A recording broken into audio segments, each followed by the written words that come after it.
نحمده ونصلي على رسوله الكريم اما بعد فاعوذ بالله من الشيطان الرجيم بسم الله الرحمن الرحيم رب اشرح لي صدري ويسر لي امري واحلل عقدة من لساني يفقهوا قولي۔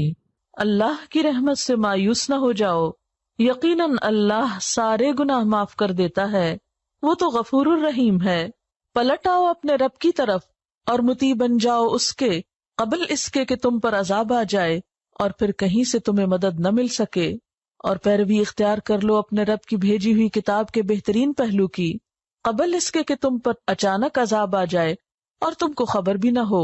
کہیں ایسا نہ ہو کہ بعد میں کوئی شخص کہے افسوس میری اس تقصیر پر جو میں اللہ کی جناب میں کرتا رہا، بلکہ میں تو الٹا مذاق اڑانے والوں میں شامل تھا، یا کہے کاش اللہ نے مجھے ہدایت بخشی ہوتی تو میں بھی متقی لوگوں میں سے ہوتا، یا عذاب دیکھ کر کہے کاش مجھے ایک موقع اور مل جائے اور میں بھی نیک عمل کرنے والوں میں شامل ہو جاؤں، اور اس وقت اسے یہ جواب ملے کہ کیوں نہیں، میری آیات تیرے پاس آ چکی تھیں، پھر تو نے انہیں جھٹلایا اور تکبر کیا اور تو کافروں میں سے تھا۔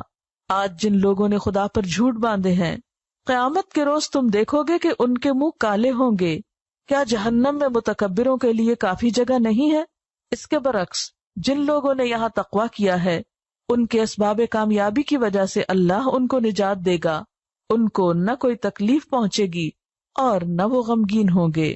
قل یا عبادی الذین اسرفوا علی انفسہم، کہہ دیجئے اے میرے بندو وہ جو اسرفوا زیادتی کر چکے، علی انفسہم اپنے نفسوں پر، اپنی جانوں پر، جنہوں نے خود پہ ظلم کر لیا۔ اسراف کہتے ہیں گناہوں کی کثرت اور اس میں بہت آگے نکل جانا، یعنی بڑے بڑے گناہ کر بیٹھے۔ ان سے بھی کیا کہا جا رہا ہے؟ لا تقنطوا من رحمت اللہ، اللہ کی رحمت سے مایوس نہ ہو۔ یہ نہ سوچو کہ اب تو بس صرف ہلاکی ہوں گے، ہماری چھوٹ ہو نہیں سکتی کیونکہ ہم بہت گناہگار ہیں۔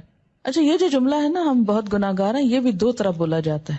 ایک تو حقیقت میں یو مین اٹ کہ ہم بہت گناہگار ہیں، اور ایک یہ بہت گناہگار ہیں دکھاوے کے طور پہ، ورنہ خود کو سمجھتے کوئی نہیں ہے گناہگار، کیونکہ جو خود کو گناہگار سمجھے وہ تو نظر ہی نہیں اٹھا سکتا، وہ تو حجت بازی کر ہی نہیں سکتا۔ لا تقنطوا من رحمت اللہ، نہ تم مایوس ہو اللہ کی رحمت سے۔